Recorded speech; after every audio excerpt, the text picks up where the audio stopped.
ओम विश्वादेव सवितुर्द्रुतानि परास्व यद्भद्रं तन्यास्व। ओम यो वै श्रीरामचन्द्रः स भगवान् अद्वैत परमानन्दात्मा यत्परब्रह्म भर्गवः तस्मै वै नमो नमः। ओम यत्र यत्र रघुनन्दकीर्तनं तत्र तत्र कृतमस्तकाञ्जलिम् वाष्पवारि परिपूर्णलोचनं नौमि मारुतिं राक्षसान्तकम्। ओम शांति शांति शांति। ओम श्री राम जय राम। राम की करुणा आप सभी के लिए कल्याण का सृजन करती रहे, यह मेरी आंतरिक शुभकामना। जीवन को परम लक्ष्य तक पहुंचाने के लिए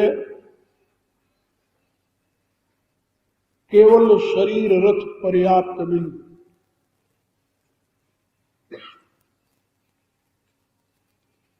शरीर में उन सद्गुणों का आधान करना होगा, उन सद्गुणों को प्रतिष्ठित करना होगा जो इस कर्मरथ को धर्मरथ के रूप में परिणत कर सके। शरीर कर्मरथ है, कर्म में इसकी प्रवृत्ति होती है, कर्म का यही आधार है। बिना शरीर के किसी भी प्रकार के कर्म नहीं किए जा सकते। शरीर त्याग के पश्चात भी आत्मा की स्थिति है और वो सूक्ष्म शरीर में है, लेकिन सूक्ष्म शरीर से किसी प्रकार के कर्म का संपादन नहीं होता। संस्कार ग्रहण तो होते हैं लेकिन कर्म संपादन नहीं होता। कर्म संपादन के लिए तो स्थूल शरीर ही एकमात्र साधन है। रामायण में तुलसीदास जी ने भी लिखा है, तन बिनु भजन वेद नहीं वर्ण। शरीर के बिना भगवान का भजन भी नहीं होता, और की बात तो अलग नहीं। इसलिए शरीर कर्मरथ है। इस कर्मरथ को धर्मरथ में परिवर्तित करने के लिए क्या करना होगा? तो भगवान ने कहा कि उन दिव्य गुणों को इसमें प्रतिष्ठित करना होगा जिससे एक कर्म क्षेत्र धर्म क्षेत्र बन जाए, जिससे एक कर्मरथ धर्मरथ बन जाए और फिर आपको ये परम लक्ष्य तक पहुंचाने में सहायक हो जाएगा। कर्मरथ तो आपको जन्म और मृत्यु के प्रवाह में ले जाएगा। ये आपको जन्म मृत्यु प्रवाह से मुक्त नहीं कर सकता। कर्म का प्रवाह ही प्रकृति में चलता है, तो प्रकृति तो मनुष्य को जन्म और मृत्यु के प्रवाह परमात्मा से युक्त होने के लिए कर्मरथ नहीं धर्मरथ की जरूरत पड़ती है। कर्मरथ में तो इंद्रियां घोड़े हैं, ये इंद्रियां जहां आपको ले जाएंगी वहीं आप जाएंगे। धर्मरथ में इंद्रियां घोड़े नहीं है। जब आपका ये शरीर धर्मरथ बन जाएगा तब इंद्रियां इसको नहीं खींचेंगी। फिर इसको खींचने वाला कौन होगा? तुलसीदास जी ने कल बताया, बल विवेक दम परहित घोड़े। बल विवेक दम और परहित, यानी आपके सारी क्रियाकलाप इन चारों से संबंधित होगी, इंद्रियों के विषयों से संबंधित नहीं होगी। इंद्रियां आपके शरीर को खींच करके जहां चाहे वहां नहीं ले जाएंगी। आपके जीवन में और आत्मबल के द्वारा आपको प्राप्त होगा विवेक, और विवेक से आप अपने इंद्रियों का दमन करेंगे, संयमन करेंगे। फिर आपकी सारी क्रिया परोपकार के लिए होगी। ये चारों एक दूसरे से संबंधित है। जो आत्मबल से युक्त नहीं है वह कभी विवेकी नहीं हो सकता, और जो अविवेकी है उसकी इंद्रियां कभी उसके अधीन नहीं हो सकती, और जिसकी इंद्रियां अपने अधीन नहीं है वो भला परोपकार क्या करेगा?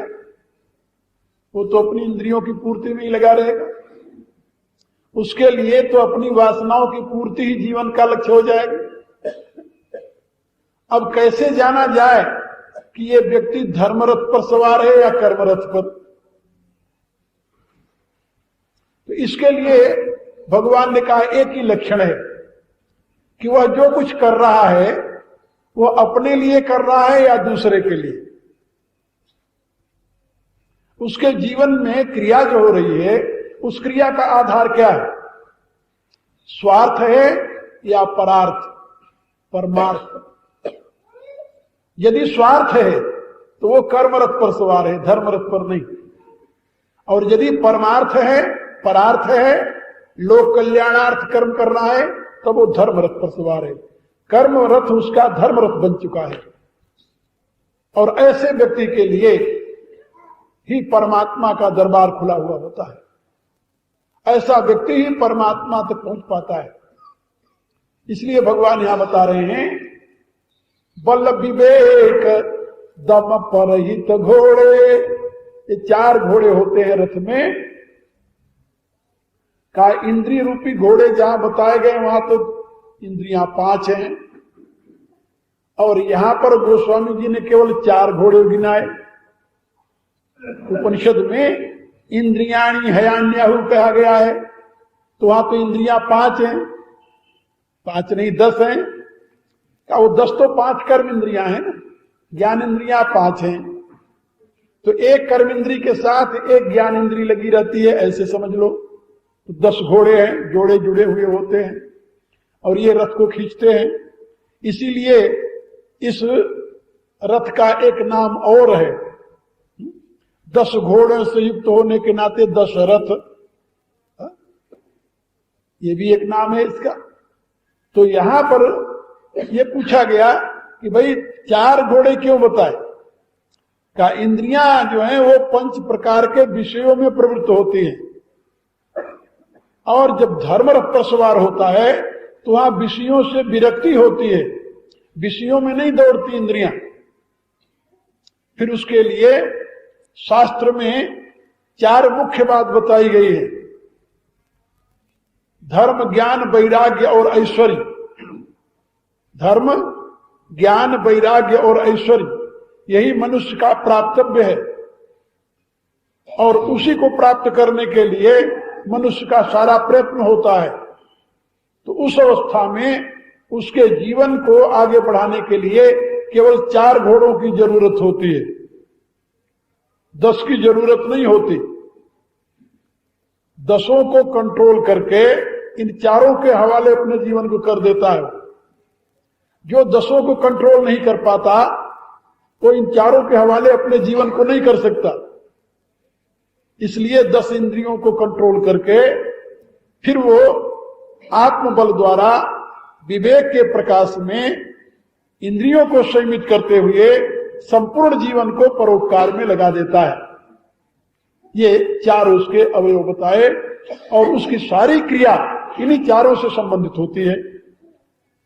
और इन 4 से संबंधित होने के नाते उसके जो बांधने के लिए रज्जू बताए गए हैं, रस्सी जैसे कल मैं बता रहा था घोड़ों को कंट्रोल करने के लिए, तो उसमें 3 प्रकार की रस्सी लगती है, क्षमा, कृपा और समता।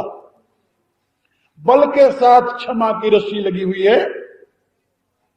आत्मबल रहते हुए भी कोई उसका अपकार कर दे, कोई उसका अहित कर दे, वो सहिष्णु होता है।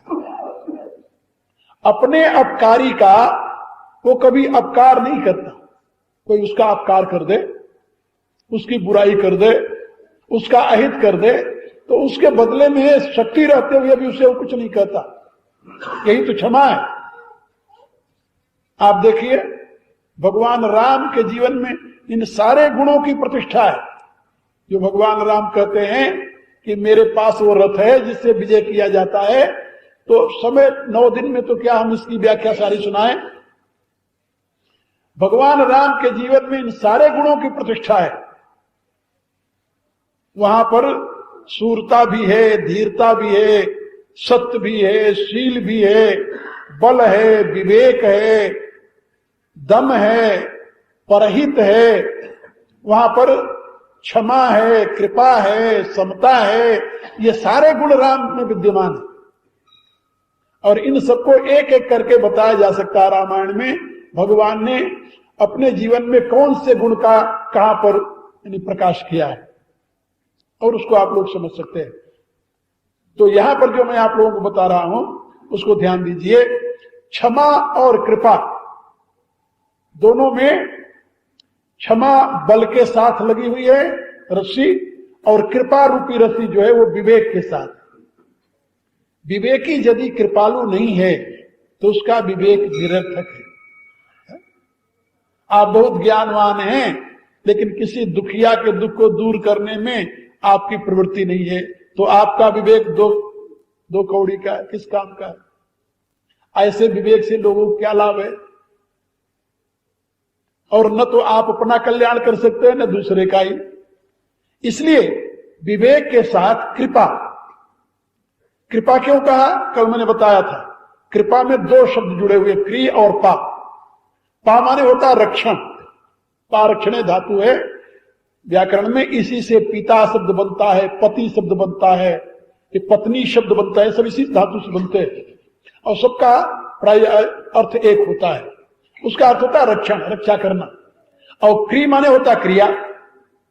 अपनी क्रिया के द्वारा उस दुखी का रक्षण करने के लिए जब आपके हृदय में प्रवृत्ति हो तो उसको कृपा कहते हैं। इसीलिए भगवान को कृपालु कहते हैं। भगवान कृपा सागर हैं, कृपा सिंधु हैं, क्योंकि वो किसी भी दुखिया के भक्त के दुख को दूर करने के लिए तुरंत तत्पर हो जाते हैं। और इसी प्रकार की जिसमें शक्ति है, क्षमता है, स्वभाव है, उसको कृपालु कहा जाता है।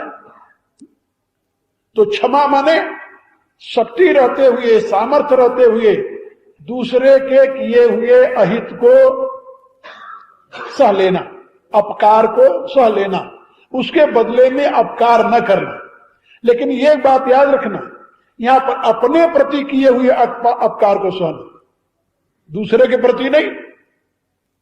दूसरे के प्रति किए हुए अपकार को भी आप सह लें, ये तो आपकी कायरता हो जाएगी।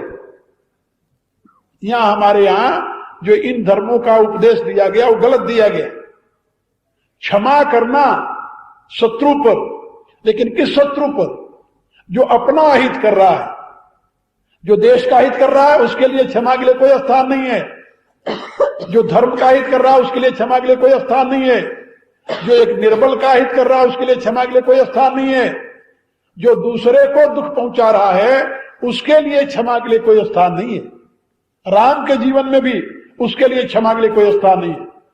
जिस समय भगवान राम को मनाने के लिए भरत जी जा रहे थे तो देवताओं ने आपस में सलाह किया और कहा कि भरत की मति को फेर दो जिससे भरत लौट जाए। तो वहां पर बृहस्पति ने समझाया, देवताओं के गुरु ने इंद्र को बुला करके समझाया, कहा इंद्र एक बात मेरी याद रखो, सुन सुरेश रघुनाथ सुभाऊ, ये निज अपराध रिसाइन काऊ। का पहले तुम लोगों ने मंथरा की बुद्धि फेर करके राम को वन में पहुंचा दिया। उनको कोई बुरा नहीं लगा, कोई बुरा नहीं लगा, और बड़े आराम से राज्य का त्याग करके वो वन में चले आए। लेकिन अब जो तुम लोग करने जा रहे हो ना, इसको राम सहन नहीं करेंगे। क्यों? कहा पहले जो किया था उसमें तो राम का हित था। तो राम का स्वभाव है सुन सुरेश रघुनाथ स्वभाव, ये निज अपराध रिसाइन काऊ। अब तुम भरत का अपराध करने जा रहे हो। और याद रखो, जो अपराध भगत कर करई, राम रोष पावक सो जरई। यदि कोई राम के आश्रित का अपराध कर दे, राम उसको क्षमा नहीं करते। यदि तुम लोगों ने कोई भरत का अपकार किया तो राम इसे बर्दाश्त नहीं करेंगे, तुम सबको भस्म कर देंगे। याद रखो, मेरे कहने का अभिप्राय कि अपने अपराध को क्षमा कर देना ये तो सज्जनता है, और दूसरे के लिए अपराध करता रहे तुम देखते रहो, इसको कायरता कहते हैं। सज्जनता नहीं है, कायरता है। यही शास्त्र का नियम है। इसलिए भगवान राम का ये व्रत है कि उनका कोई अपकार कर दे, भगवान कभी भी अपने शत्रु के ऊपर क्रोध नहीं करते। यही तो सोच करके महाराज दशरथ दुखी हुए, कैकेयी से पूछने लगे कि तू आज राम को वन भेजना चाहती है, मुझे ये तो बता कि राम ने अपराध क्या किया तेरा। अरिहु को अनभल कीनन रामा, राम तो अपने शत्रु का भी अहित नहीं करते। इसलिए बैरियु राम बड़ाई करही, शत्रु जो है वो भी राम की प्रशंसा करते हैं, क्योंकि राम कभी अपने शत्रु का भी अहित नहीं चाहते। क्योंकि यदि तुम एक का भी अहित चाहोगे फिर तो उससे तुम्हारा अहित हो जाएगा। इसलिए जो किसी का भी अहित नहीं चाहता अपने लिए, वह महापुरुष है। लेकिन जो सबके अहित को देखता रहे वो कायर है। इसलिए भगवान अपने अहित करने वाले को कुछ नहीं करते, क्षमा कर देते हैं। एक छोटी सी घटना तुम लोगों को सुनाओ। भगवान राम जब वन में गए तो क्या हुआ कि भगवान राम जब अयोध्या में थे उस समय की घटना है।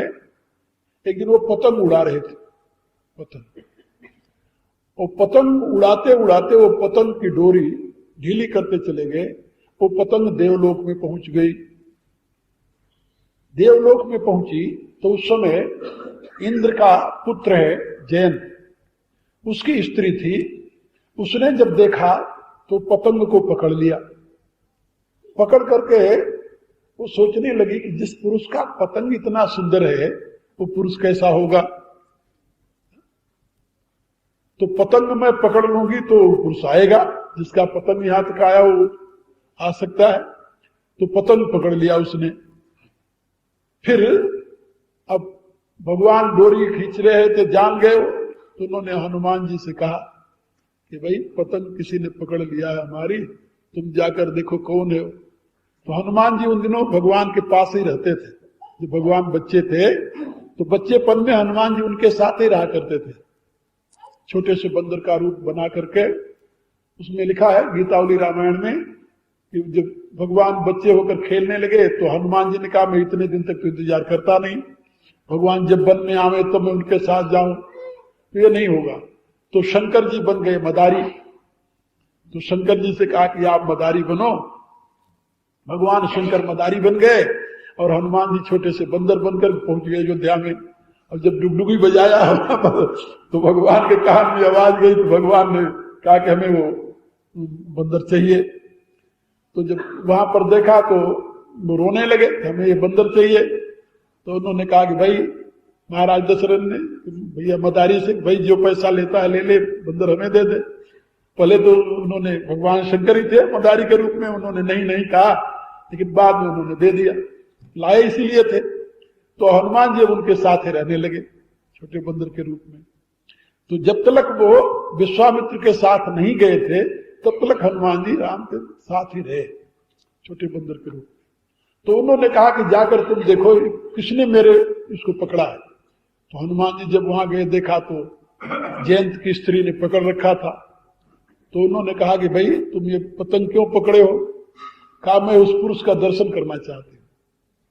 तो आकर उन्होंने कहा कि भगवान आपके दर्शन करना चाहती है, इंद्र की पुत्र वधू है।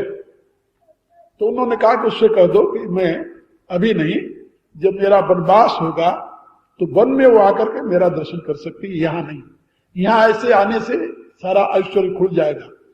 और मेरा अवतार हुआ है माधुर्य के लिए, यानी रावण को ये पता नहीं चलना चाहिए कि मैं भगवान हूं। यदि ये पता चल गया कि मैं भगवान हूं, फिर तो मर ही नहीं सकता हो, कि उसने अपना वरदान तो मनुष्य के हाथ से मांगा है, तो मेरा ऐश्वर्य यदि खुल जाएगा तब ये हो जाएगा कि मैं भगवान हूं, फिर तो मरेगा ही नहीं। तो हमारी लीला में व्यवधान आएगा। क्या ठीक है। तो हनुमान जी ने जाकर उसे बताया कि अब तुम जाना वहां पर, भगवान जब वनवास में जाएंगे तब तुम उनके दर्शन कर लेना। बहुत अच्छी बात। उसने पतंग छोड़ दिया। अब जब भगवान वनवास में गए, चित्रकूट में पहुंचे, तो चित्रकूट में एक स्थान है देवांगना। देवांगना नाम का एक स्थान है वहां, जहां पर जयंत की स्त्री अपने सखियों के साथ आकर के भगवान का दर्शन किया। चित्रकूट में जो तीर्थ है, बहुत तीर्थ है, तो उसमें हनुमान धारा है। हनुमान धारा के बगल में देवांगना नाम का तीर्थ है, जहां जयंत की स्त्री आई थी और भगवान का दर्शन किया। तो जब हनुमान जयंत की स्त्री आई और वहां पर भगवान के दर्शन किए और वहां से वो दर्शन करके चली गई, ये बात जयंत को मालूम हो गया कि मेरी स्त्री मृत्यु लोक के किसी मनुष्य का दर्शन करने गई थी। वो कौन ऐसा आदमी है जिसका दर्शन करने गई थी? तो उसने मेरी स्त्री को मोहित कर लिया, तो मैं इसका बदला लूंगा। तो जयंत को देखिए बुद्धि कहां से कहां जाती है। तो इंद्र के पुत्र जयंत को यह क्रोध हुआ कि उसने मेरी स्त्री को मुग्ध किया है, तो मैं इसका बदला उसकी स्त्री से लूंगा। तो पहले तो उसने निश्चय किया कि मैं उससे बदला लूंगा, लेकिन बदला लेने की जब बात सोचने लगा तो बृहस्पति की बात उसने सुना था, जहां जब उसके पिता को देवताओं को समझा रहे थे कि राम तो अपने शत्रु पर नाराज होते ही नहीं। तो उसने सोचा कि फिर मैं क्या करूं, तो राम के बल को देखना है कैसा है हो रहा। इसलिए उसने निश्चय किया कि जैसे उसने मेरी स्त्री को मुग्ध किया है, तो मैं उसकी स्त्री को मुग्ध तो कर नहीं सकता, लेकिन मैं इसका बदला उसकी स्त्री से लूंगा। और एक दिन फटिक शिला के ऊपर, चित्रकूट में फटिक शिला का स्थान है मंदाकिनी के किनारे, वहां भगवान अपने हाथ से उस दिन गए, भगवान ने फूल तोड़ा। रोज तो फूल तोड़ते थे लक्ष्मण जी, तो उस दिन भगवान ने स्वयं फूल चुना और फूल चुन करके, ये हमारे यहां ऐसा बताते हैं कि ये जो दुर्गाष्टमी होती है ना, दुर्गाष्टमी का दिन था। तो भगवती तो साक्षात महामाया है, तो दुर्गाष्टमी के दिन भगवान ने दुर्गा पूजा की दृष्टि से, साक्षात दुर्गा ही उनके पास थी, तो उन्होंने कहा कि मैं अपने हाथ से आज पूजन करूंगा इसका। तो उन्होंने अपने हाथ से फूल तोड़े, फूल तोड़ करके ले आए, तो माला गूथे। माला ही नहीं गूथे, अनेक प्रकार के उसके आभूषण बनाए फूलों के। जितनी देवियां आभूषण पहनती हैं सब आभूषण उन्होंने फूलों का बनाया, नख से लेकर सिर तक। और बना करके अपने हाथ से फिर भगवती को पहनाया, पूजा की भगवती की। अब पहना करके जब भगवती बैठ गई तो उन्होंने क्या किया, ये लीला भगवान की देखिए। तो जब भगवती बैठ गई आराम से, तो अब उसको प्रणाम तो कर नहीं सकते थे, क्योंकि पूजा में तो प्रणाम किया जाता है, तो प्रणाम तो कर नहीं सकते थे, क्योंकि प्रणाम करने से वहां पर और भी माधुर्य, क्या नाम, ऐश्वर्य खुलता। तो भगवान क्या किए कि धीरे से, प्रणाम ऐसी कोई क्रिया होनी चाहिए ना, तो धीरे से उन्होंने अपना सर भगवती की गोदी में रख दिया और सो गए। एक प्रकार से प्रणाम भी हो गया, पूजा पूरी हो गई। तो भगवती की गोदी में सर रखा और सो गए। अब वैसे प्रणाम करते तो भगवती मना भी करती, लेकिन कोई गोदी में सर रख दे तो कौन मना करेगा। तो सर रख दिया और भगवान सो गए। जब भगवान सो गए तो परिणाम क्या हुआ कि वहां पर जयंत इसके ताक में लगा था। उसने देखा कि आज अच्छा मौका है, आज मैं बदला लूं। तो भगवती के रूप को देखकर मुग्ध हो रहा था। जब भगवान ने श्रृंगार किया तो वहां और सौंदर्य उसकी वृद्धि हुई। और फिर भगवान जब उसकी गोद में सो गए भगवती के, तब उसने सोचा कि ये अच्छा अवसर है। लक्ष्मण अब दूर बैठे थे, लक्ष्मण तो वहां थे नहीं, तो लक्ष्मण तो दूर बैठे थे पहरे पर, और वो सामने आया। तो आखिर जब आदमी कोई भी, कितना महान आदमी क्यों न हो, जब उसकी बुद्धि कुत्सित होती है ना, भ्रष्ट होती है, तो वो नीच ही प्रकार की भावना लगता है, कुछ नहीं सोच सकता। तो इंद्र का पुत्र देवताओं का पुत्र है, देवराज का पुत्र है, लेकिन उसकी वृत्ति जब भ्रष्ट हुई तो क्या बन गया वो? कौआ। जैसा काम करेगा वैसे तो देश धरेगा, तो कौए का रूप धारण कर लिया। और कौए का रूप धारण करके वहां से उड़ा वो। तो भगवती बैठी है, भगवान सो रहे हैं, और भगवती जो है वो अपने हाथ से भगवान के ऐसे मत्था जो है ऐसे सहला रही थी, क्योंकि भगवान सो रहे थे। इतने में वो देखा कि इस समय यदि मैं भगवती के ऊपर प्रहार करता हूं तो ये अपना बचाव भी नहीं कर सकेगी, तो बचाव करने में हाथ को प्रयोग करना पड़ेगा। हाथ प्रयोग करेगी तो हिल जाएगी, भगवान जग जाएंगे। तो भगवान जग न जाए इसके लिए अपने हाथ का प्रयोग नहीं करेगी, हाथ तो उनके सर पर ही फेरेगी। इतने वहां से उड़ा वो, और उठ करके वो आया मां के वक्षस्थल पर, अपने चोचों से प्रहार करने लगा। और एक बार नहीं, उसने इतना प्रहार किया और मां हिली नहीं, तो हिलेगी तो भगवान जग जाएंगे। इसलिए वो अनेकों बार वो चोट से प्रहार करता रहा, और इतना कि यहां छत बिछत हो गया और यहां से खून की धार बहने लगी। जब खून की धार बहने लगी तो वो खून की बूंद जब भगवान के मस्तक पर पड़ी तो भगवान ने ऐसे देखा, पहले देखा तो खून की धार थी। खून देखते भगवान उठकर बैठ गए और उन्होंने कहा कि सीते ये क्या हुआ?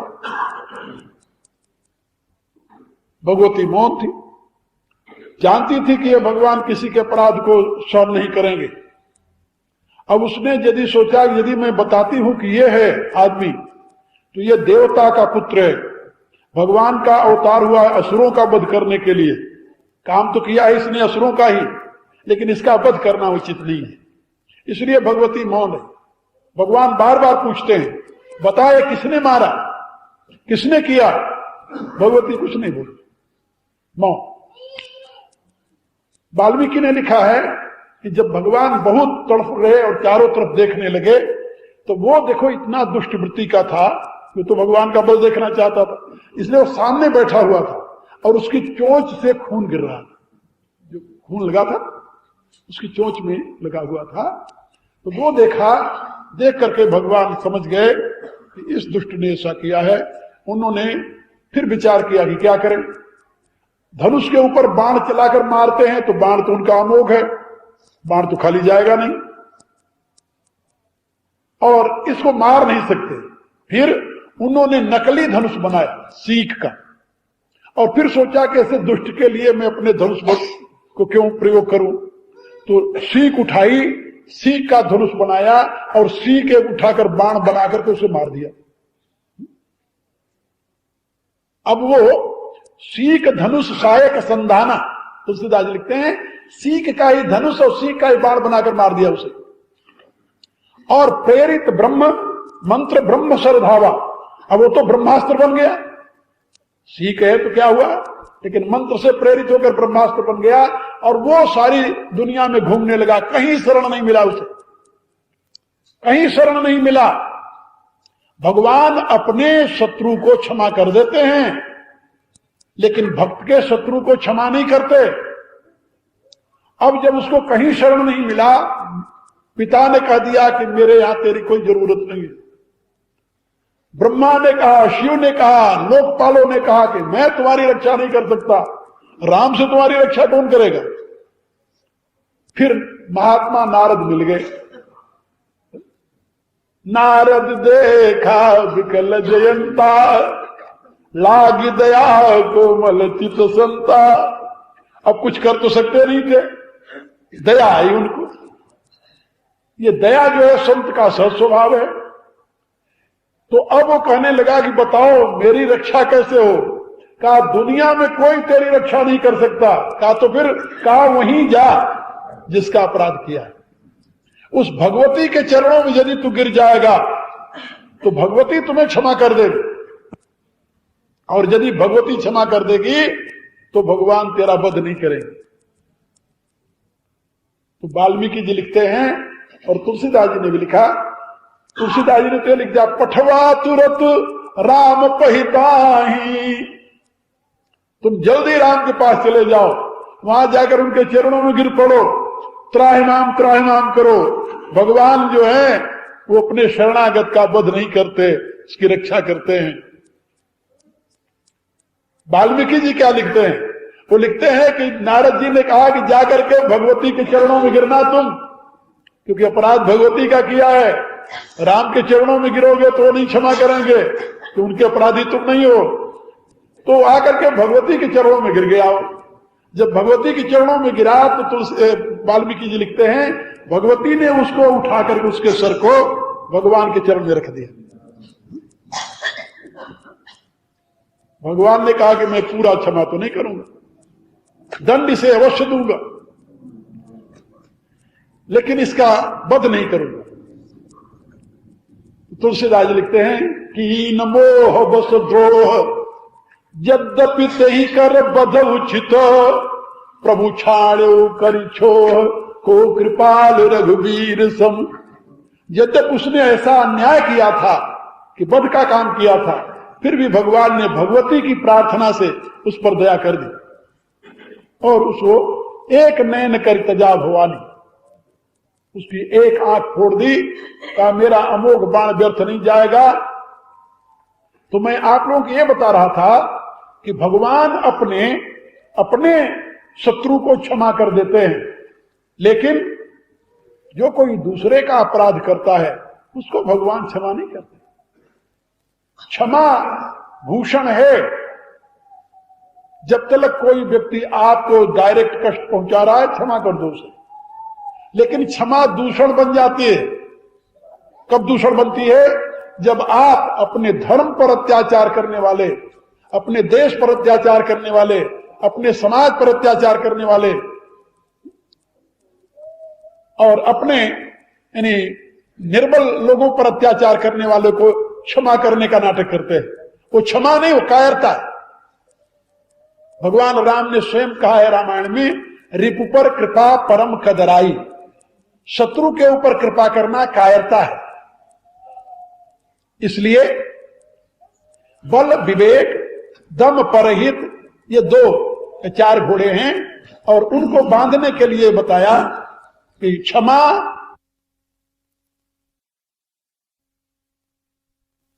परहित साधन के लिए और इंद्रिय दमन के लिए समता आवश्यक है। समता माने समत्व भाव। जब सब में अपनी आत्मा को आप देखना प्रारंभ करेंगे, मेरी आत्मा के समान ही सबकी आत्मा है, तब आप दूसरे का शोषण नहीं करेंगे, फिर आप दूसरे का हित करेंगे, दूसरे का भला करेंगे, दूसरे के कल्याण में रत होंगे। तो क्षमा और कृपा के साथ ये जो परहित की बात कही है, ये परहित और दम, तो दम और परहित के लिए तो समता की आवश्यकता होती है। आप समत्व बुद्धि के द्वारा अपने इंद्रियों को अपने अधीन रखेंगे और परोपकार में अपना जीवन लगाएंगे। यहां तक भगवान ने घोड़े की बात बता दी जो आपके धर्म रूपी रथ को खींचने वाले हैं। क्षमा कृपा समता रज जोड़े, ये समता गीता के जो योग बुद्धि है उसका ये उच्चतम अवस्था है, उसकी उच्चतम अवस्था समत्व बुद्धि। समत्व बुद्धि सर्वत्र, सब में समत्व की भावना बहुत बड़ी बात है। और ये तभी हो सकता है जब उसके साथ दम और परोपकार की भावना हो। तो यहां पर समता रूपी रज्जु 2 है। वो पीछे जो 2 घोड़े हैं, एक दम है, एक परहित है, उनको बांधने के लिए ऐसा बताया है। अब आगे रथ हो गया, रथ के ऊपर पताकाएं हो गई, उसमें घोड़े लग गए खींचने वाले। लेकिन यदि सारथी नहीं होगा तो क्या करोगे? सारथी की आवश्यकता है। तो धर्म रथ को चलाने वाला सारथी कौन है? तुलसीदास लिखते हैं, भगवान कहते हैं ईश भजन सारथी सुजाना। सारथी सामान्य नहीं, सुजान सारथी। सारथी ऐसा होना चाहिए जो सुजान हो, सुजान माने सम्यक प्रकार से जो ज्ञानवान हो, जो रथ के संचालन की कला में कुशल हो। तभी तो अर्जुन के रथवान स्वयं भगवान बने।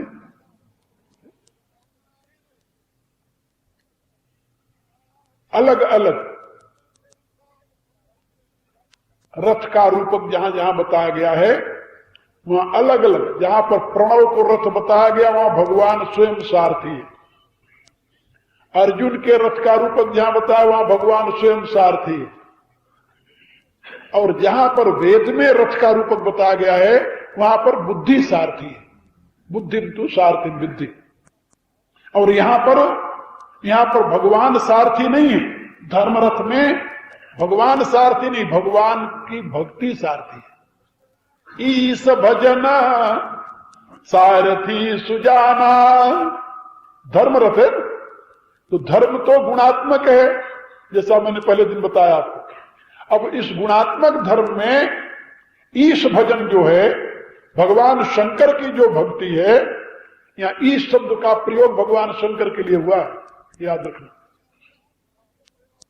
भगवान शंकर की जो भक्ति है वही सुजान सारथी है। ये भगवान राम बता रहे हैं, हर एक व्यक्ति अपने इष्ट की महिमा गाता है, तो यहां ईश भजन क्यों कहा, अपना भजन क्यों नहीं बताया? बोले नहीं, भगवान शंकर का भजन तो स्वयं राम करते हैं हमेशा। पूजी पार्थी नायऊ माता। प्रातः काल उठ करके भगवान सबसे पहले शंकर की आराधना करते हैं, उनके नित्य नियम का मुख्य अंग है।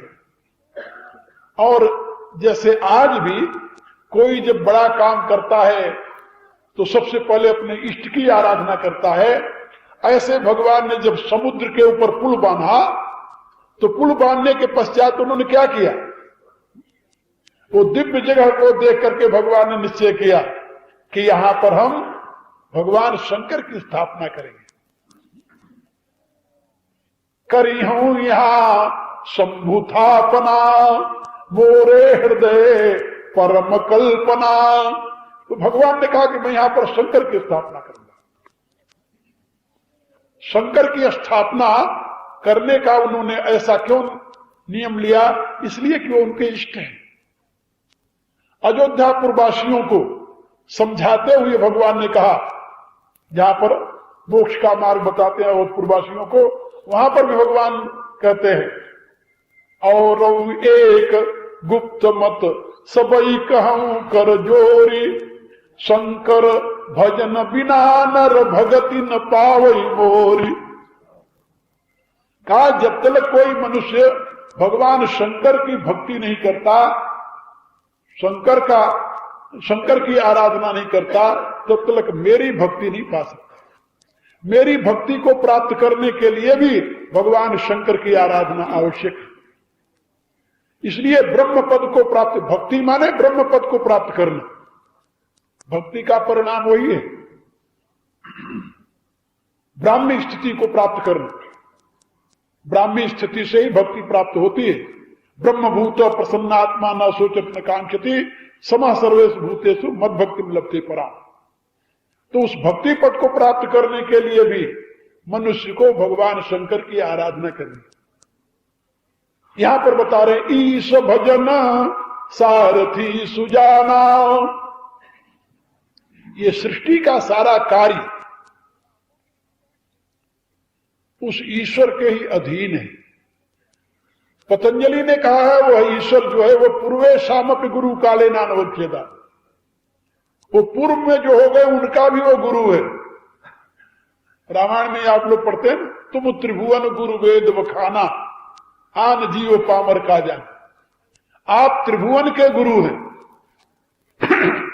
तो भगवान शंकर ज्ञान स्वरूप है। मैंने अपनी पुस्तक में ये बात लिखी है कि जो पंचदेव उपासना हम लोग करते हैं, जिसमें शिव, शक्ति, गणेश, विष्णु और सूर्य, ये 5 देवता हैं। ये पांचों ब्रह्म के 5 स्वरूप हैं। तो ब्रह्म का नाम जो है वो तो गणेश है, ओंकार। ओंकार ही गणेश है। ब्रह्म का रूप जो है वो सूर्य है, तेज प्रकाश, वो सूर्य है। और ब्रह्म का जो प्रेम है, भाव, स्नेह, वो विष्णु है। और ब्रह्म की जो शक्ति है वही दुर्गा है। और ब्रह्म का जो ज्ञान है वही शिव है। ये हमारे ऋषियों ने ब्रह्म के 5 अवयवों को, अंग्रेजी में इसके लिए कहते हैं पर्सोनिफिकेशन, उन्होंने उसका पर्सोनिफिकेशन किया, उसको मूर्त रूप दे दिया। भगवान के नाम को गणेश की आकृति दे दी, भगवान के रूप को सूर्य, भगवान की शक्ति को दुर्गा, भगवान के प्रेम को विष्णु और भगवान के ज्ञान को शिव के रूप में प्रतिष्ठित किया। आप अपनी तरफ देख लें, यथा पिंडे तथा ब्रह्मांडे, या ऐसा समझ लें कि मनुष्य परमात्मा की प्रतिमूर्ति है। तो आपकी पहचान के लिए क्या,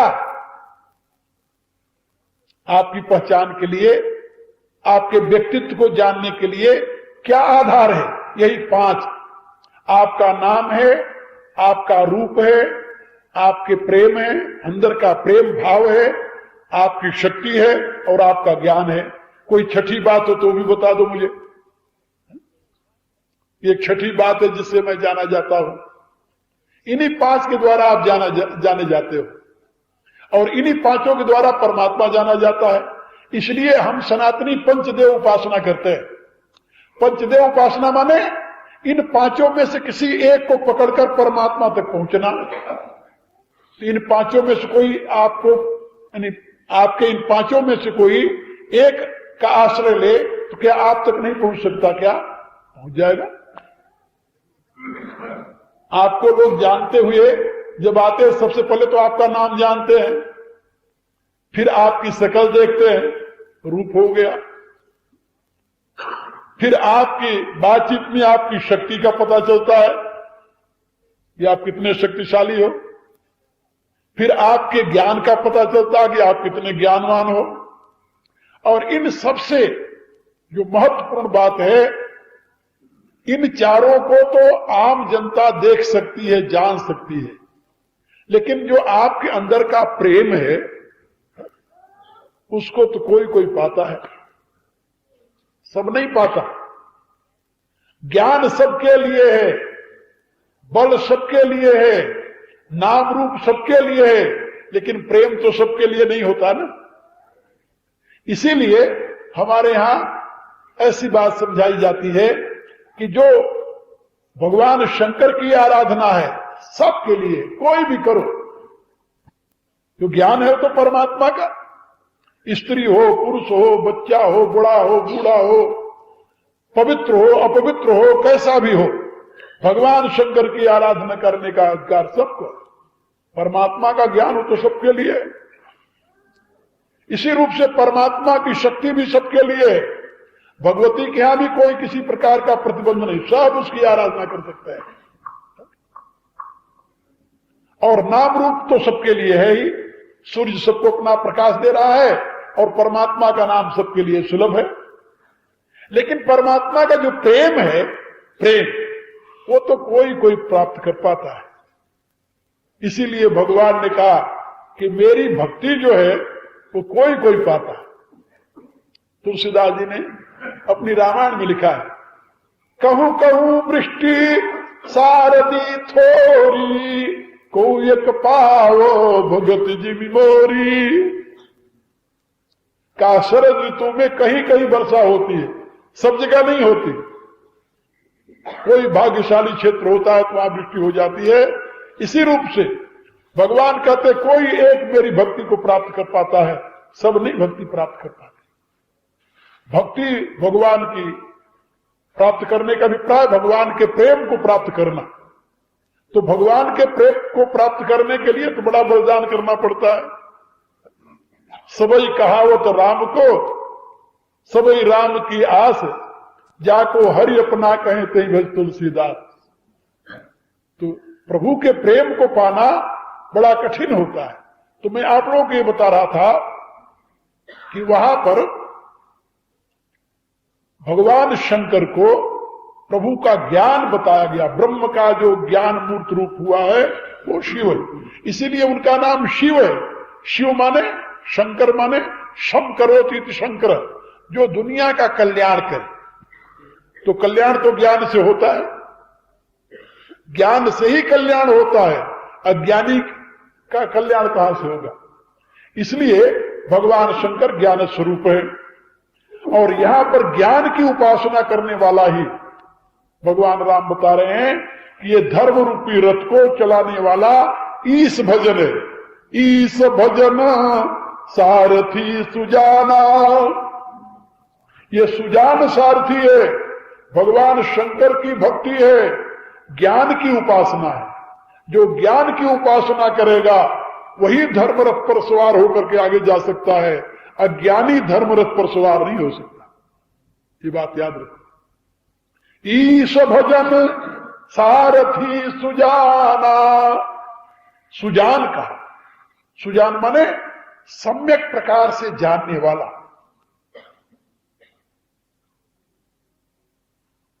ईश्वर के भजन से जिस ज्ञान की प्राप्ति होती है वह ज्ञान ही आपको पूर्ण ज्ञान प्रदान करता है, यानी वह ज्ञान ही आपके जीवन को पूर्ण बनाता है। उसको योग की भाषा में संप्रज्ञा समाधि कहते हैं। संप्रज्ञा समाधि, संप्रज्ञा समाधि का अभिप्राय क्या होता है?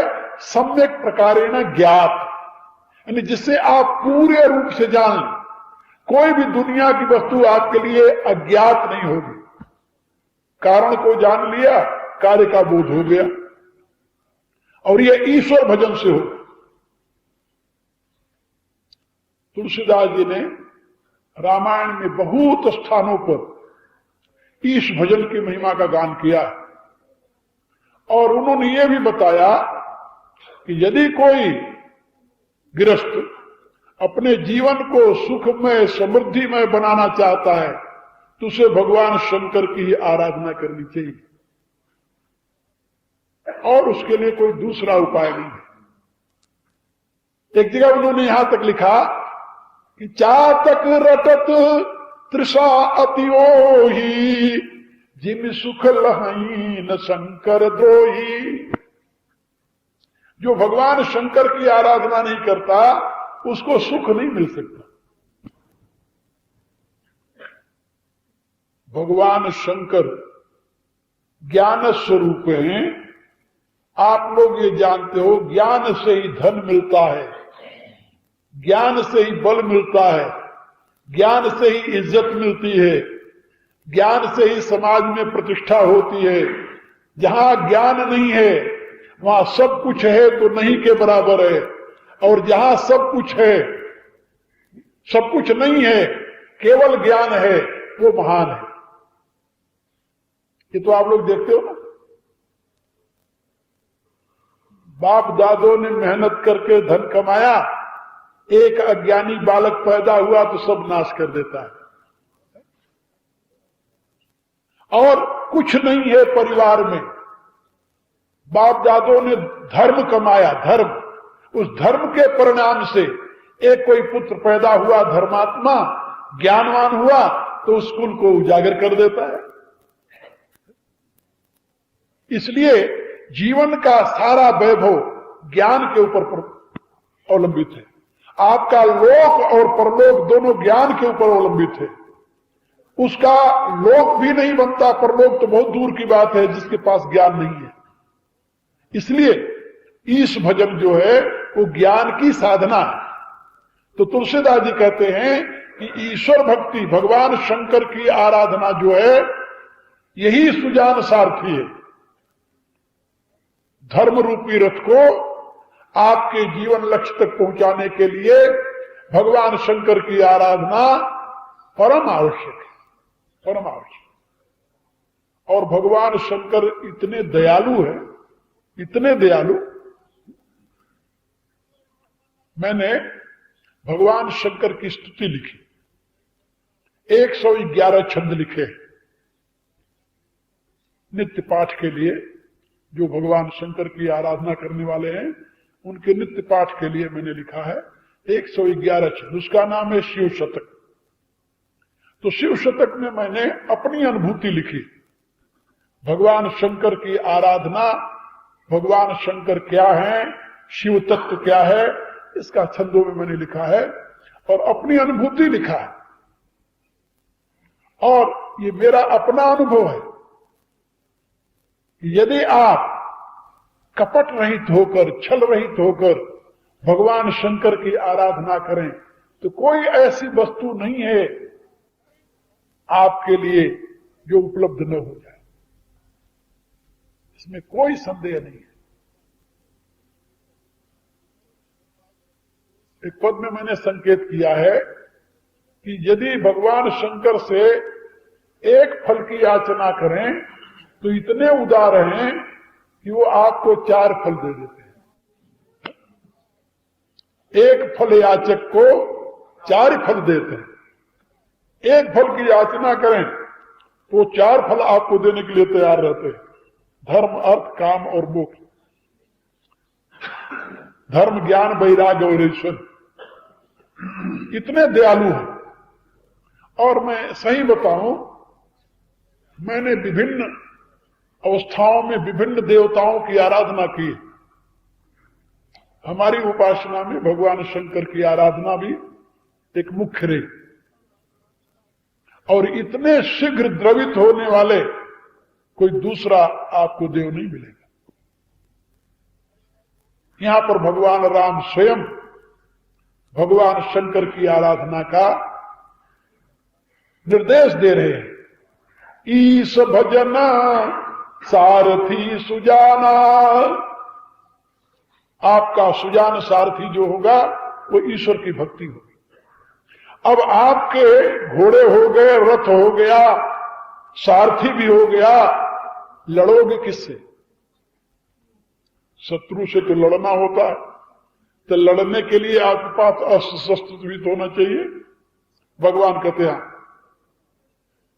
जिस अस्त्र शस्त्र के द्वारा संसार रूपी शत्रु को जीता जाता है वो ये ढाल तलवार नहीं, ये धनुष बाण काम नहीं आता।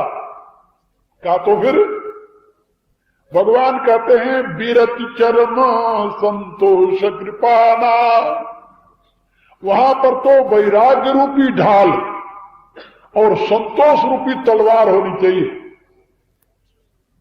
वैराग्य रूपी ढाल से ही आप अपने शत्रु के वार को जीत सकते हैं। शत्रु कौन है यहां पर? काम, क्रोध, मद, लोभ, दंभ, रिपु। तुलसीदास जी ने विनय पत्रिका में इन शत्रुओं की गणना की, कहा ये सारे शत्रु हैं। सही शत्रु यही हैं। कि बाहर के शत्रु जो आपके बन जाते हैं वो इन्हीं के नाते बनते हैं।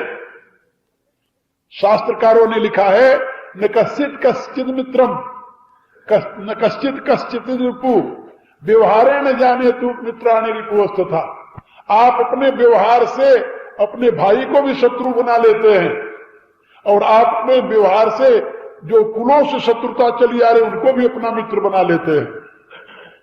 तो अपना प्रिय भी शत्रु कब बन जाता है? जब आप काम, क्रोध, लोभ, मोह इनके चक्कर में फंस जाते हैं।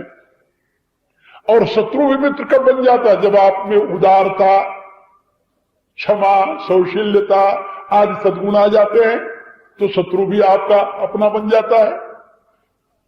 इसलिए यहां पर यह बात समझाई गई कि विरति जो है वो ढाल है, वैराग्य रूपी ढाल और संतोष रूपी तलवार लेकर के ही आप संसार रूपी शत्रु से युद्ध कर सकते। महा अजय संसार रिपु जीत सके सो भी, ऐसा भगवान ने बताया। तो इन दोनों अस्त्रों को धारण करने की कोशिश करें, वैराग्य रूपी ढाल और संतोष रूपी तलवार। अब आज तो इसी का चिंतन करते रहें, कल इसकी और व्याख्या करके आप लोगों को समझाएंगे। समय बहुत हो गया। ओम भूर्भुवः स्वः तत्सवितुर्वरेण्यम् भर्गो देवस्य धीमहि धियो यो नः प्रचोदयात्। सर्वे भवन्तु सुखिनः सर्वे सन्तु निरामयाः सर्वे भद्राणि पश्यन्तु मा कश्चित् दुःखभाग् भवेत्। ओम पूर्णमदः पूर्णमिदं पूर्णात् पूर्णमुदच्यते पूर्णस्य पूर्णमादाय पूर्णमेवावशिष्यते। ओम शांति शांति।